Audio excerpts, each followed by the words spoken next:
الحسين سوى عكس القادة بالتاريخ كلهم، وخالف التنمية وخالف الليدرشيب كلش. شلون؟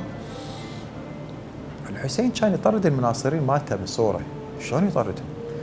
يعني ماكو قائد بالتاريخ يجي يقول من لحق بنا استشهد، عاشنا ابو عبد الله، ومن لم يلحق بنا لم يدرك الفتح.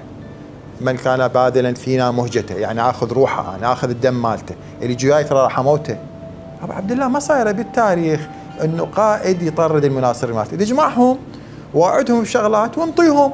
يعني هسه اعتبرهم مؤلفه قلوبهم ذولي، لان انا جاي احقق هدف سامي، واريد اقضي على الطاغيه يزيد، واريد احقق الاصلاح. قال لا، قال انا ما اخذ كلمه من ابي علي بن ابي طالب، ابونا الاكبر، كما يقول رسول الله يا علي انا وانت ابوا هذه الامه. ايش قال علي بن ابي طالب؟ اتريدون مني ان اطلب النصر بالجور؟ لا والله ما فعلت. مالك الاشتر بعظمته قال له بقين معاويه كم يوم، خل تهدأ الدوله الاسلاميه الك وبعدين بقي كم يوم. هو ما يريد، معاويه ما كان يريد اكثر من يبقى والي على الشام.